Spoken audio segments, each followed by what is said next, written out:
केही नेताहरूले ठुलो गद्दारी गरे। चाइना र अमेरिकाको बीचको द्वन्द्वमा हामी अनाहक फस्ने भयौँ। एमसीसीको लागि जे दण्ड हुन्छ त्यो दण्ड चाहिँ कडै दिनुपर्छ ताकि भविष्यका जेनेरेसनले मैले त्यो गरेँ भने फलाना जस्तो हुन्छ। राजाको कालमा मान्छे डराउँथे, डिसिप्लिन थियो, यस्तो छाडा थिएन। कसैले के कर्मचारी अब नेता मन्त्रीहरू पनि राज संस्थासँग डराउँथे। अहिले त जसले जे गरे नि भयो नि, कानुनै छैन भने कानुन त बिचरा गरिबहरूलाई मात्रै हो। सोनिया गान्धीको सपना, हाम्रा नेताहरूको नेतृत्व र हामी जस्ता बेडा जनताहरूको जनलहर, यो तीनटा चिजले राजतन्त्र गएको हो। तर कुनै जनताले मागेर गएको होइन। नेपाली जनता भनेको असाध्यै सहन सक्ने शक्ति भएको जनता हो, साह्रै सहन सक्ने हो। सहन्छन् अनि धेरै कम्प्लेक्स भएपछि त्यो भ्रष्ट हुन्छ।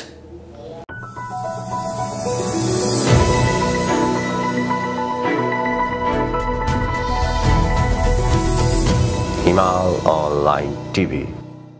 नेपाली कलाकारिताका एकजना धरोहर राजाराम पौडेल आज हामी समक्ष हुनुहुन्छ। विशेष गरी आज उहाँसँग हामी नेपालको अहिलेको समस्या के हो र यसको समाधान के हो लगायतका अरू थुप्रै विषयहरूमा उहाँसँग छलफल गर्दैछौँ। दाइ, स्वागत छ यहाँलाई। धन्यवाद प्रवीण। राष्ट्रको विषयमा, नेपालको राजनीतिको विषयमा यहाँको पनि चिन्ता चासो एकदमै गहिरोसँगले बढेको देखिन्छ। वास्तवमा नेपालको समस्या के हो, अन्तिम समाधान चाहिँ के हो, यो विषयमा म अन्त्यतिर छलफल गर्नेछु। यहाँको उमेरले, अनुभवले, अध्ययनले नेपाल र विश्व राजनीतिलाई कसरी बुझ्नु भएको छ, त्यहाँबाट सुरुवात गरौँ। पहिलो कुरो त तपाईँलाई धन्यवाद, आज दोस्रो पटक बोलाउनु भयो 1.5 महिनाको अन्तरालमा। र यो टेलिभिजन हेरिरहनुभएका सम्पूर्ण दर्शक महानुभावहरूलाई मेरो नमस्कार।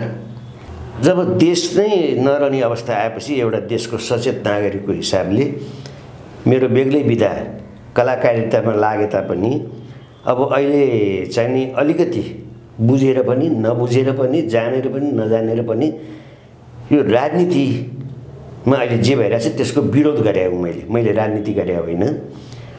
जुन चिजले हाम्रो देशै नरहने अवस्था आयो, चाइना र अमेरिकाको बीचको द्वन्द्वमा हामी अनाहक फस्ने भयौँ। किनभने केही नेताहरूले, सबै नेता नि भन्दिनँ म, केही नेताहरूले ठुलो गद्दारी गरे एमसीसीको लागि। जुन चिज हाम्रो असंलग्न परराष्ट्र नीतिको आधारमा मान्ने हो भने हामीले न अमेरिकालाई बढावा दिनु मिल्छ, न उसको पक्ष लिनुपर्छ, न चाइनालाई बढावा दिनुपर्छ, न उसको पक्ष लिनुपर्छ। हामी समान व्यवहार गरेर आफ्नो राजनीति गर्ने हो।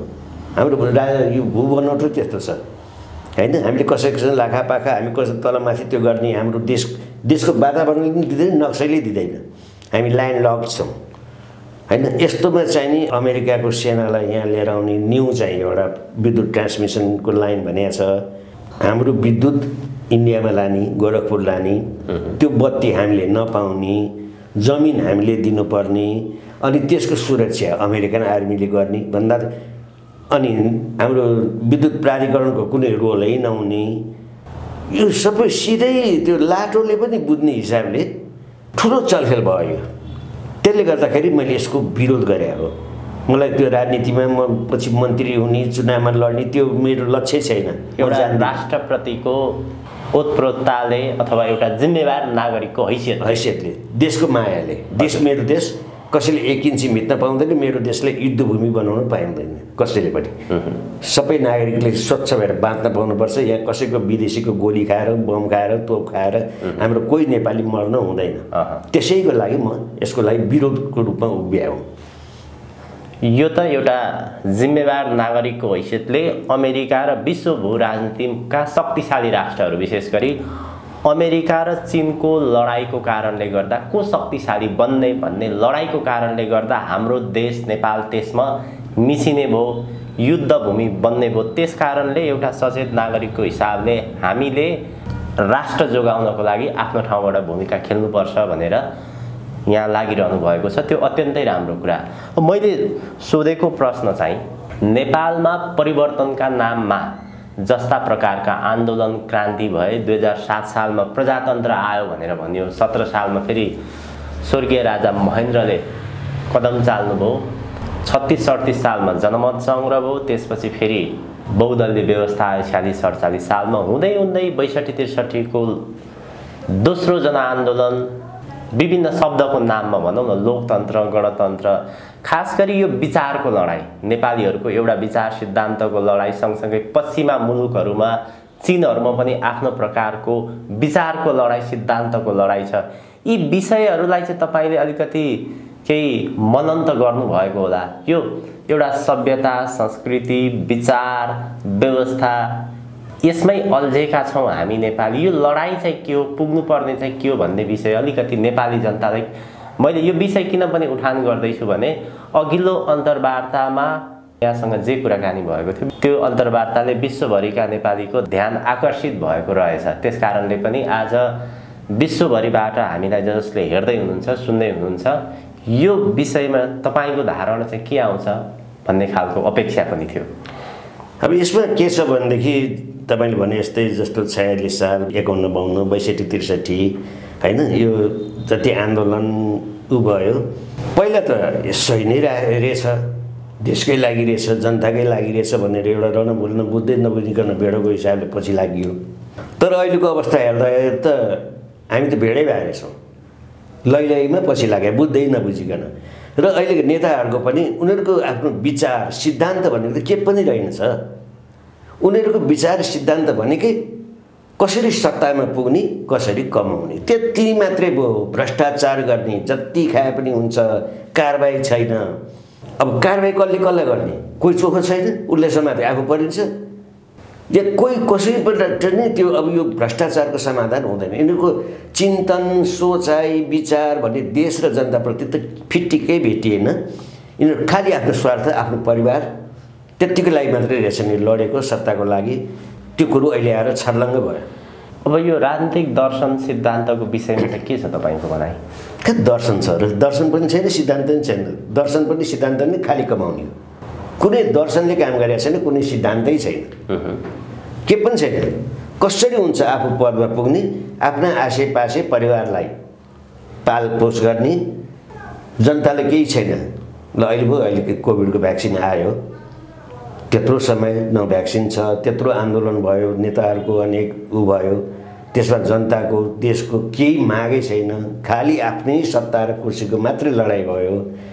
त्यसले गर्दाखेरि उहाँले जे जति पनि राजनीतिको नाममा गरिरहनु भएको छ बदमासी, त्यो सबै आफ्नै निहित स्वार्थको लागि गर्नुभएको छ, देश र जनतालाई छैन। नेपाली जनताको कुरा गर्ने हो भने नेपालमा जब जब यो राष्ट्रियताको कुरा उठ्छ, राष्ट्रप्रति नेताहरूले जस्तो प्रकारको गद्दार गर्न लागे, यी सन्दर्भहरू आउँदाखेरि नेपाली जनता जहिले पनि आन्दोलनमा जाने, नेताहरूको विरोध गर्ने, तर त्यो केही समयको लागि मात्र हुन्छ, त्यसपछि सेलाउँछ।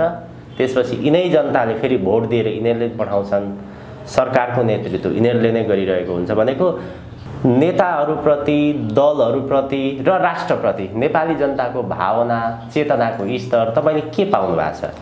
अब अहिलेको अवस्थामा हेर्दाखेरि जनताहरू आक्रोशित छन्, सबै जनता आक्रोशित छन्। अनि अहिलेको म्याक्सिमम 90% जनताको चाहना हेर्ने हो भनेदेखि सबैको चाहना त्यही नै छ, धर्मनिरपेक्ष खारेज, सङ्घीयता खारेज, राजतन्त्र स्थापना। सबैको माग यो छ। हेर्नुहोस्, अब यो मागमा कस्तो छ भनेदेखि धेरै गुटहरू रहेछ कि, माग सबैको एउटै छ, तर ग्रुप एउटाले माइतीघेरा गर्छ, अर्कोले उहाँ मनिघाटारा गर्छ, एउटाले टुडखेला गर्छ। त्यो सबै ग्रुप एकै ठाउँमा युनाइटेड हुने भए त कति पावर देखिन्थ्यो नि। पछिल्लो समय तपाईँले अनुभव गर्न पाउनुभयो। र मैले भने अब म त अहिले नेपालको लागि नेपालीमा एउटा लागेको छु। जस्तै केशरबहादुर विष्टजीले अस्ति त्यत्रो र्याली आयोजना गर्नुभयो, त्यहाँ पनि गएँ म, है। तर म कहीँ पनि त्यो रसिद काटेर सदस्यता चाहिँ ल्याएको छैन। किनभने सेम माग भएको, सबैको एउटै जायज माग छ। त्यो माग भएको थुप्रो समूह छन्, उहाँहरू जसले बोलाए पनि जान्छु म, किनभने सबैको माग एउटै। मैले यहाँसँग सोध्न खोजेको विषय अभियानहरूको, अभियन्ताको विषयमा कुराकानी गरेको होइन कि नेपाली जनता जसले राष्ट्रप्रति उनीहरूको भाव के छ र जसले विशेष गरी अहिलेसम्म भोटमा सहभागिता जनाउँदै आएका छन् वास्तविक नेपाली जनताको कुरो गरिरहेको छु। त्यो होइन, मैले त्यही पोइन्टमा आउँदै थिएँ। अनि जनताहरूले हेरौँ न, अब त्यो प्रत्येक यतिका अभियन्ताहरू अभियानहरू चलिरहेछ, त्यो धेरै मान्छेको सहभागिता धेरै देखिन्छ जसकोमा गए पनि। त्यो खालि उनीहरू एउटा युनाइटेड हुन नसके कि त्यो सबै एक ठाउँमा भयो भने त मास ठुलो देखिन्छ। अहिले जनतामा एउटा घमण्डका साथ भन्नुपर्छ, नेपाली जनतामा आफ्नो राष्ट्रप्रतिको राष्ट्रभक्ति अरू देशको जनतामा सायद कमै होला। हाम्रो नेपालीहरू त्यति आफ्नो राष्ट्रप्रति गौरव गर्नुहुन्छ, सबै छरियौँ कि हामी। अनि त्यही भएर मैले भनेको थिएँ नेपालको लागि नेपालीको मार्ग भने त पृथ्वी पथ हो। पृथ्वी पथ भनेको त्यसै हामीले पहिला पृथ्वीनारायण शाहले गरे जस्तै गरौँ।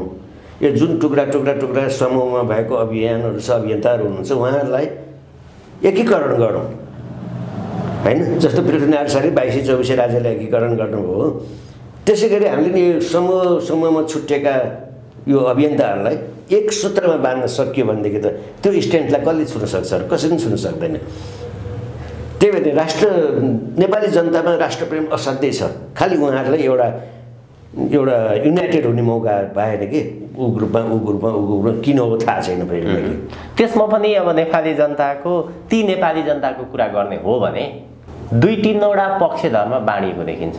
एउटा पक्षधर गणतन्त्र, यो अहिले 21औं शताब्दीको विकास क्रम परिवर्तनले गर्दाखेरि यो गणतन्त्र धर्मनिरपेक्षता संहिता आएको हो, त्यो एउटा विकासको मोडल हो, आधुनिक विकासको मोडल भन्छन् जसले चाहिँ।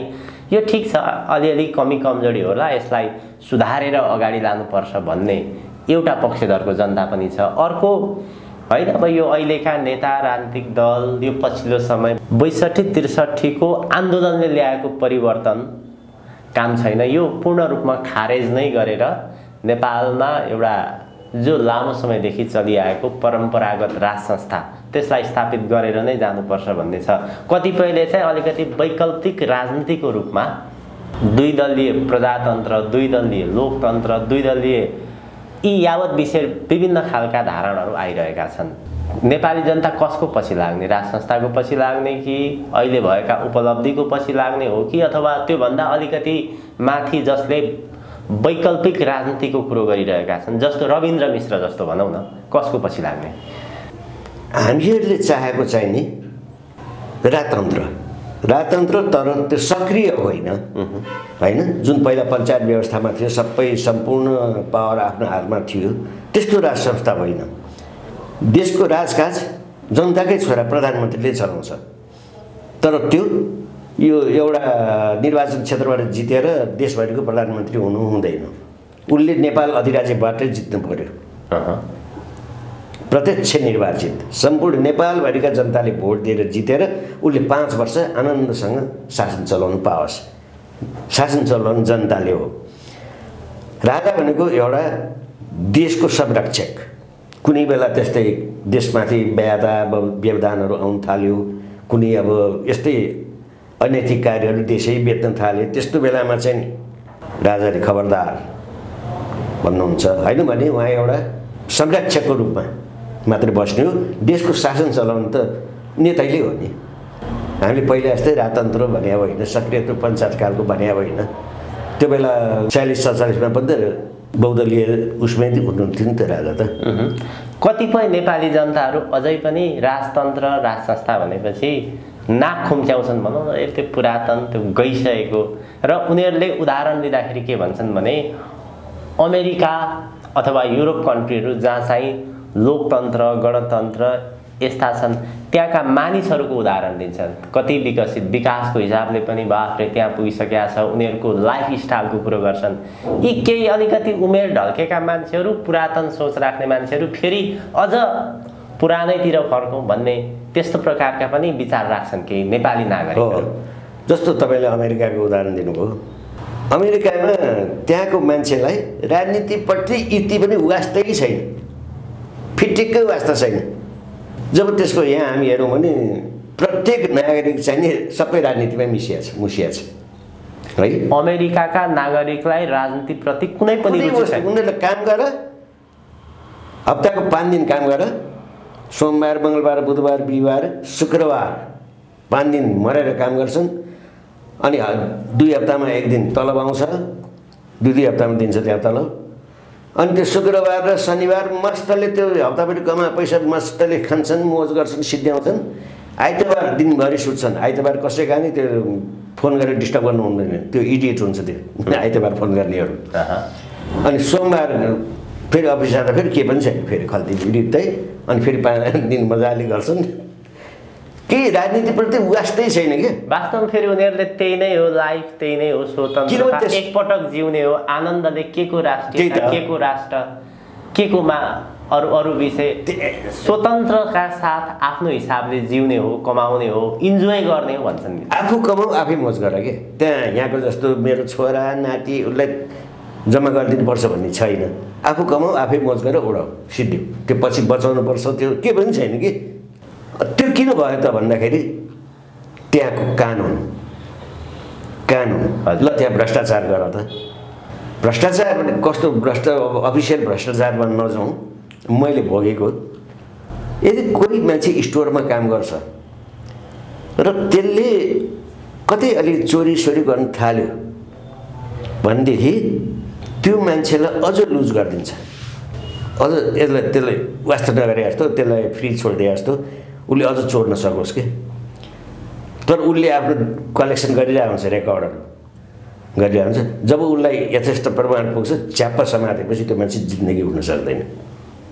चोरहरूलाई, त्यो स्टोरमा काम गर्ने शान्तिनी चोर्नेहरूलाई पनि अलिकति चोर्ने खालको नेचर थाहा भयो भने अझ चोर्न दिने कि सुरुमा। जब उसलाई यो चोर हो भन्ने जब प्रमाण पुगेपछि अनि समातेपछि त्यसको लाइफ गयो फेरि। यहाँ छैन कानुन, त्यहाँ त सबैलाई कानुन बराबर छ होइन। त्यहाँ भएको लोकतन्त्र, गणतन्त्र, सङ्घीयता, धर्मनिरपेक्षता जे भनौँ, त्यो राष्ट्रमा त्यस्तो प्रकारका व्यवस्था भएको, त्यहाँको देशको अवस्था त्यस्तो छ, कानुन बलियो छ, नागरिकले सुख शान्ति सबै प्रकारको मौका पाएका छन्। नेपालमा यत्रो जनयुद्ध, यत्रो क्रान्ति, 62-63 को दोस्रो जनआन्दोलनपछि, गणतन्त्र आएपछि नेपाली जनताले ठुलो मुक्ति पाए। निरङ्कुशताबाट यो नेपाली जनताले जस्तो प्रकारको एउटा सामान्य सोचबाट खुम्चिनु परेको थियो, अब वैचारिक स्वतन्त्रता, जम्मै स्वतन्त्रता भनौँ, सबै कुरो पायो भनेर भन्यो। तर फेरि अहिले फेरि किन यस्तो? फेरि पहिला होइन, हामीले पनि त्यो कल्पना गरे हो, हामीले पनि त्यो बेला कालोपट्टि लगायो हो, हामी पनि लगाएको थियौँ नि। त्यति बेला तपाईँहरू हुनुहुन्थ्यो कालोपट्टि, किन नलगाउनु, लगाएको। तर यस्तो होला भने थाहा थिएन नि त। कालोपट्टि त लगाइएछ, तर यस्तो हुन्छ भन्ने कल्पना गर्नु भएको थियो। कसले कल्पना गरेको थियो र? पञ्चायतभन्दा त 1000 गुणा राम्रो हुन्छ भन्ने ठानेको थियो नि त होइन। सबैले समान कानुन हुन्छ, सबैले रोजगारी पाउँछन्। रोजगारी त पाए, बिचरा यहाँका त्यत्रो अनार युवाहरू सबै विदेशमा काम पाए, किन यहाँको सबै उद्योगहरू बेचिदिए। राजा महेन्द्रले जे बनाएको थिए त्यसमा अझ थप्न पर्ने ठाउँमा राजा महेन्द्रले बनाएका सम्पूर्ण उद्योगहरू सबै बेचिदिए, एउटा पनि छैन अहिले। बाध्य भएर नेपाली कहाँ जान्छ? भात त खानु पर्यो। कोही रहरले गएको छ र विदेश, कोही पनि रहरले गएको छैन। आफू बाँच्नु पर्यो, परिवारलाई बचाउनु पर्यो। त्यो प्रचण्ड गर्मीमा आमामा को रहरले गएको छ र त्यहाँ? उनीहरूको पनि सपना त यही थियो नि, देश त एकदम राम्रो हुन्छ, हामी रोजगार हुन्छौँ भन्ने थियो नि, जुन हामीले सोचेका थियौँ। उनीहरूले त्यही सोचेका थियो, सम्पूर्ण जनताले त्यही सोचेका थियो। तर हेर्दा हेर्दै हेर्दा हेर्दै त आमामामा चप्पलमा आएका नेता कत्रा कत्रा महल, कत्रा कत्रा गाडी, 2 करोड घटीको गाडी छैन। हेर्नुहोस् त जनताको स्तर झन् झन् झन् झन् झन् त्यो टुङ्गा। अहिले त्यसो भन्यो भने फेरि त्यो त त्यत्रो वर्ष जेल बसेको, राजनीतिक जीवन बिताएको, राष्ट्रको लागि लडेको, समर्पित गरेको, यति सानोतिनो 2-4वटा बङ्गला, 2-4वटा गाडी त सामान्य भन्छन्। फेरि बरु त्यस्तै जेलै बसे हिसाब गर्ने हो भने बरु एउटा संविधानमा यो कानुनै लेखिदिउँ न, यति वर्ष जेल बसेलाई यति पुरस्कार भनेर एउटा नगद राशि पारदर्शी हिसाबले दिउँ न। अब जेल बस्या भने त्यो जेलमा बस्या भाडा, अब अहिले हेर्नुहोस् यहाँ मोटरसाइकलको कर पोहोरसम्म 5500 रुपियाँ थियो मोटरसाइकलको ट्याक्स, यसपालि 11,000। यस्तोसँग नि जनताले पार्दो हुन्छ त, डबल।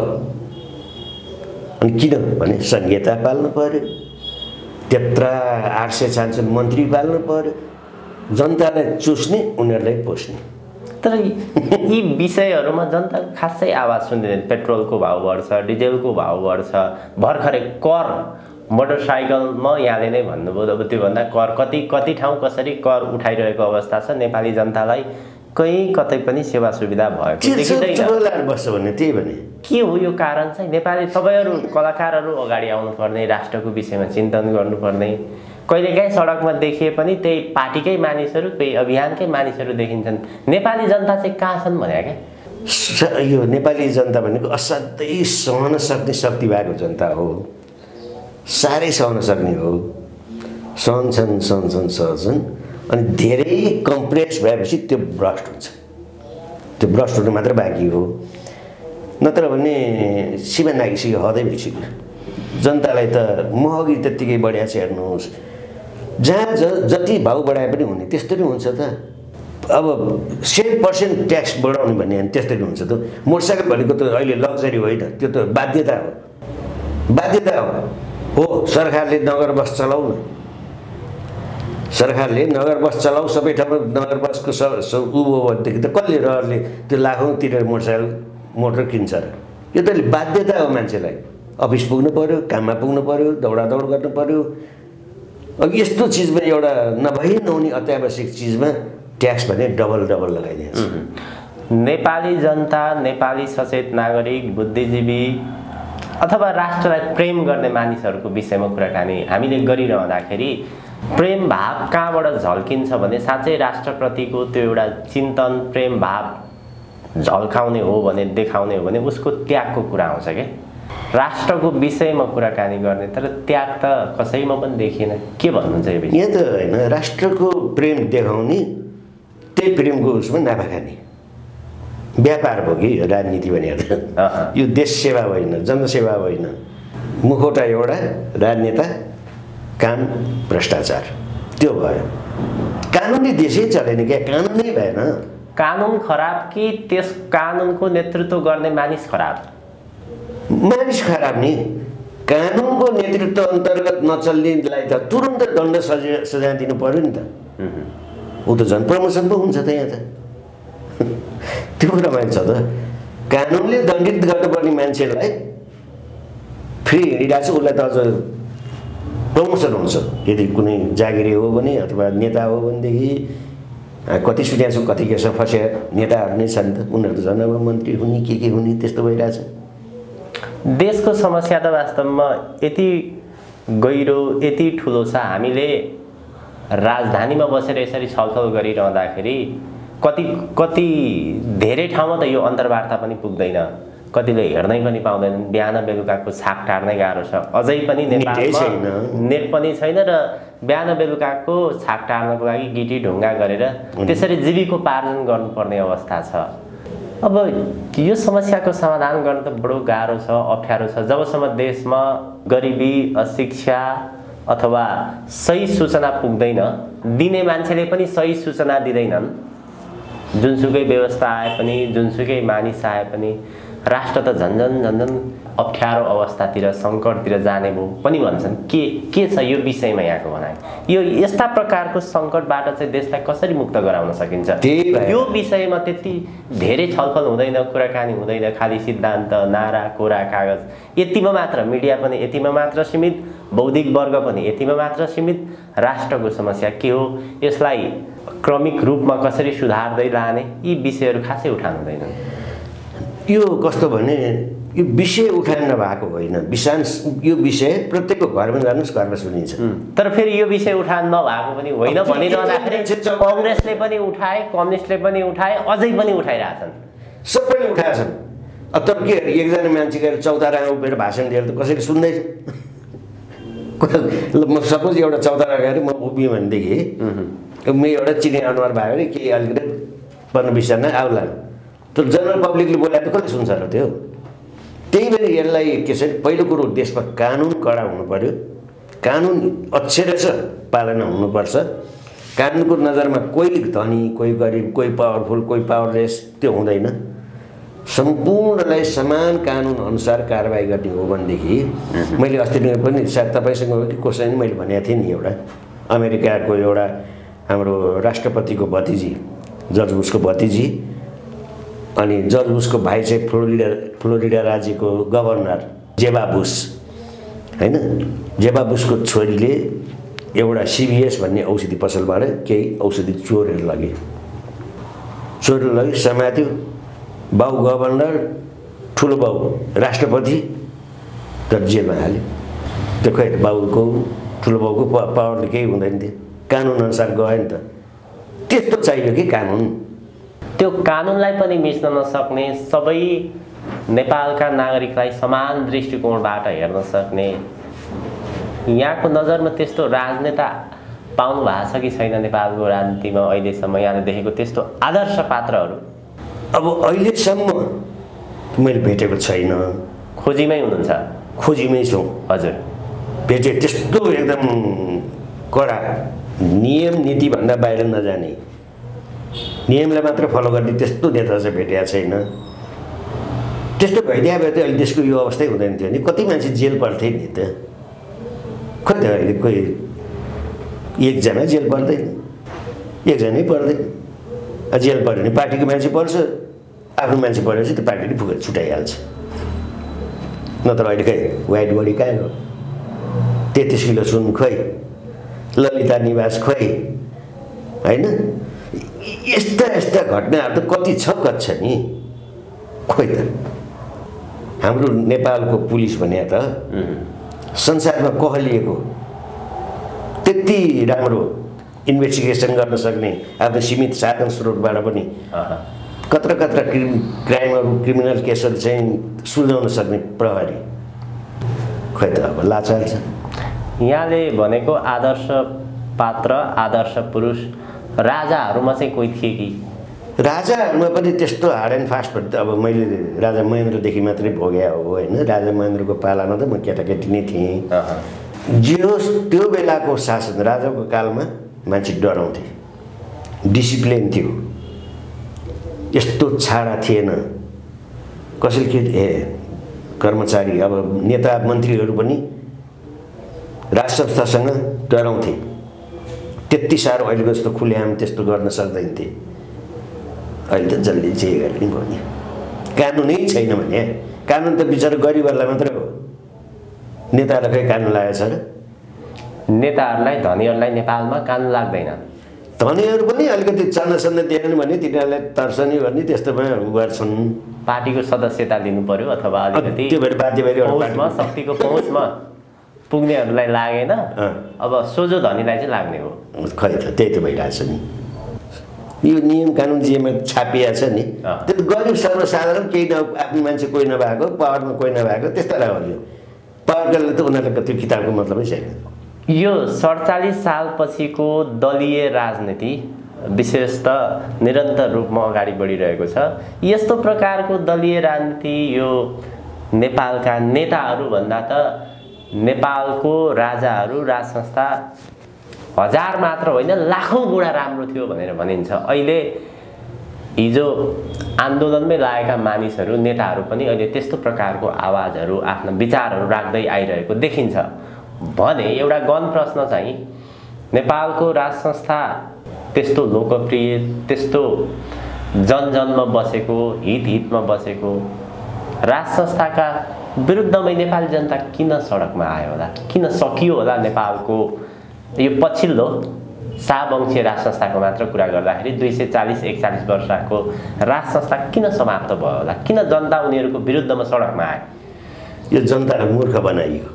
कुनै पनि नेपाली जनताको त्यो आन्दोलनमा धर्मनिरपेक्ष भन्ने थिएन, गणतन्त्र भन्ने थिएन है, यो संहिता भन्ने पनि थिएन। यो कुनै जनतालाई कसैले बोलेकै छैन। यो रातारात आयो। यो कसरी आयो भन्नु भने अहिले त सबै ऐना छर्लङ्ग भइगयो। नेपालमा राजतन्त्र हटाउनमा मुख्य भूमिका काङ्ग्रेस आएकी नेत्री सोनिया गान्धी। सोनिया गान्धीको सपना हाम्रो नेताहरूको नेतृत्व र हामी जस्ता बेडा जनताहरूको जनलहर यो तीनटा चिजले राजतन्त्र गएको हो। तर कुनै जनताले मागेर गएको होइन। कुनै जनताको पनि त्यहाँ त्यो मार्चमा एउटा पनि नारा थिएन राजा हटाऊ भन्ने, गणतन्त्र लिएर आउँ भन्ने थिएन, धर्मनिरपेक्ष कुरै थिएन। कसैलाई थाहा छैन। राति सुतेर बिहान उठ्दा गणतन्त्र भइसक्यो, धर्मनिरपेक्ष भइसक्यो। ती सडकमा देखेका जनताले के भनिरहेका थिए? के थियो उनीहरूको माग वास्तविक? Democracy, we want democracy, we want democracy, त्यति थियो। त्यति थियो, केही पनि थिएन नाराहरू। राज संस्था आउँदाखेरि डेमोक्रेसी हुँदैन। होइन, राजा वीरेन्द्रले त डेमोक्रेसी दिएकै हो नि। तर पनि सडकमा यदि डेमोक्रेसी त्यही भने नेताले 47 सालमा राजा वीरेन्द्रले बहुदलीय व्यवस्था डेमोक्रेसी त दिएकै थिए, तर पनि त्यो युद्ध रोकिएन, जनता सडकमा आइरह्यो। के कारण हो भन्ने मैले अघि भने नि त, सोनिया गान्धीको सपना, हजुर, हाम्रो नेताहरूको नेतृत्व अनि हामी जस्ता भेडा जनताहरूको जनलहर, यही तीन चिजले हो। यही तीन चिजले हो। जनताको मागेन भए चिज लागु भयो नि त। अब लगभग हामी कार्यक्रमको अन्त्यतिर पनि छौँ, निष्कर्षतिर पनि छौँ। घुमेफिर रुम्जाटार भने जस्तो अन्तिममा देशको समस्या के हो, यसको समाधान के हो भन्ने तर्फै आउँछ। यहाँले यो जीवनमा जे जति भोग्नुभयो, नेपालको राजनीतिमा जे जस्तो अवस्था देख्नुभयो र अहिले यो अवस्थाले गर्दाखेरि देश जुन ठाउँमा पुगेको छ, यसको समस्याको समाधान के हुन सक्ला भन्ने चाहिँ महत्त्वपूर्ण विषय छ। समस्याको समाधान के हुन सक्ला, त्यसमा नेपाली नागरिकको भूमिका के हुनुपर्ने हो, राज्य सत्ता कस्तो हुनुपर्ने हो, त्यहाँ कस्ता खालका व्यक्तिहरू राज्य सत्तामा पुग्नुपर्ने हो र गर्नुपर्ने के हो। अब तपाईँले सोधेको प्रश्न सबै जनताको मनमा भएको रहेको हो। यो सबै जनताले त्यही चाहेको छ। यसको लागि पहिलो भने नि कानुन बलियो हुनु पर्यो र त्यसपछि त्यसलाई पालना गर्ने गराउने नेता जो आफू पनि नैतिकवान हुनु पर्यो, भ्रष्टाचारबाट टाढा हुनु पर्यो, आफ्नो न्याय नाता गोता इधर उधर आसेपासेलाई हेर्ने होइन, कानुन अनुसार चल्ने, राम्रो गर्नेलाई पुरस्कृत गर्ने, नराम्रो गर्नेलाई दण्ड दिइहाल्ने, त्यस्तो नेता चाहिएको छ। यो अहिले त हुकुमी शासन छ, कहाँ कानुनको शासनै छैन नि। जे मनमा आयो त्यही कानुन, त्यस्तो भएको छ। यो हुँदैन। संविधानै फेरेर नयाँ कानुन बनाएर देशमा एउटा अलि इमान्दार नेता जसले चाहिँ यो कति सपना देखाएका छन् गरिबहरूले, बिचारहरू सपनामै गए के सपना देखाइयो, कति बाँडे सपना, तर जनतालाई सपना दिने अनि आफू र आफ्नै आसेपासे आफ्नै नाता गोतालाई मात्रै भयो यो डेमोक्रेसी चाहिँ, यो गणतन्त्र। त्यसले यस्तो यो हुँदैन। सम्पूर्ण जनतालाई समान व्यवहार लागू हुन्छ, सबैले समान कानुन लाग्छ, त्यस्तो नेता त्यस्तो चाहियो। र भ्रष्टाचारीहरूलाई त अब यिनीहरूलाई त छोड्नु हुँदैन। पातालमा गएर समातेर खोजेर यिनीहरूका कुकृत्यहरू, ताकि आगामी कसैले पछि भविष्यमा कसैले चाहिने भ्रष्टाचार गर्न खोज्यो भने त्यो मान्छे देखेर तर्सोस्। भ्रष्टाचारीलाई कारवाही गर्ने हो भने नेपालमा एउटा पुस्ता नै सकिन्छ भन्छ। फेरि सकिन्छ। नयाँ पुस्ता आउँछ नि त। अहिलेको नयाँ पुस्ता छन्, पढे लेखा 101 यङ जेनेरेसनका छन्। अब नयाँ नै चलाउनु पर्यो। यो सधैँ त्यही अब अनि अघि भन्नुभयो नि, त्यही जब भोट हाल्नु त्यही अनुहार आउँछ। अरू चेन्जै चोइसै पाएर नि मान्छेले अब भोट पनि हाल्नु परिरहेछ, भोट हाल्नु त्यही अनुहार छ, कसलाई हाल्ने। त्यही भएर अब नयाँ अनुहार आउने बित्तिकै जसलाई पनि हालिहाल्ने। फेरि कङ्ग्रेसभित्र, एमालेभित्र, कम्युनिस्टभित्र पनि नयाँ पुस्ता हस्तान्तरणको कुराहरू आइरहेका छन्। तिनीलाई भोट हाल्दा त फेरि झुकेला नि जनता। होइन, त्यो नयाँ पुस्ता पनि अलिकति उसको मान्छेले हेर्छ नि, उनीहरूको अहिलेको एक्टिभिटिजहरू हेर्छ, के गरेको छ देशको बारेमा, भ्रष्टाचारको बारेमा, कुन नेताले के बोलेको छ। अब त सबैले वाच गरिरहेछ जनताले। कसले संहिताको विरोधमा बोलेको छ, कसले धर्मनिरपेक्षको बारेमा बोलेको छ। अहिले त सबै जनताले वाच गरिरहेछ। बोलेकै भरमा भोट दिँदाखेरि जनता झुकिने हुन् कि? त्यही भएर कानुन बलियो चाहियो। कानुन बलियो हुनु पर्यो, कानुनलाई फलो गर्ने। कानुनबाट कोही दायाँ भयो कि त्यसलाई त दण्ड गरिहाल्नुपर्छ। त्यो अहिले जस्तो छाडातिर हुकुमी शासनले हुँदैन। देशका विरुद्धमा, राष्ट्रियताको विरुद्धमा आन्दोलन गर्ने जोसुकै होस्, सडकमा उफ्रिने जोसुकै होस्, कानुन अनुसार उनीहरूलाई कारबाही गर्नुपर्छ, कानुनी दायरामा ल्याउनुपर्छ।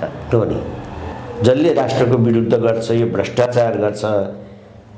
अब स्विस ब्याङ्कमा 46 अर्ब कसरी आयो त भने?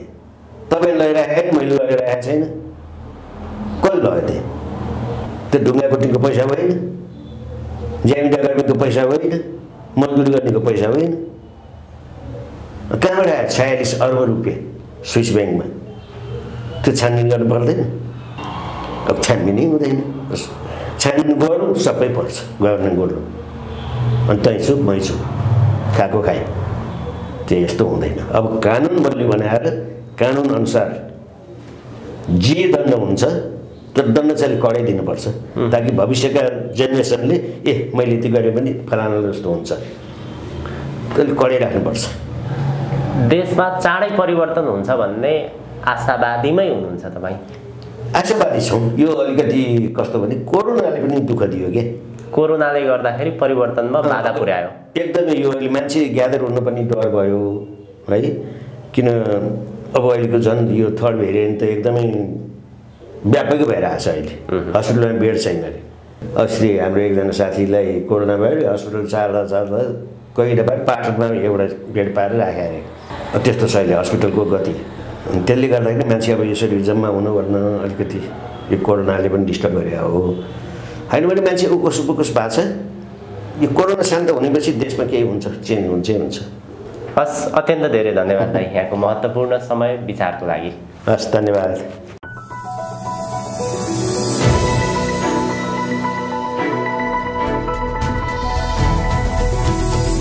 हिमाल अनलाइन टिभी।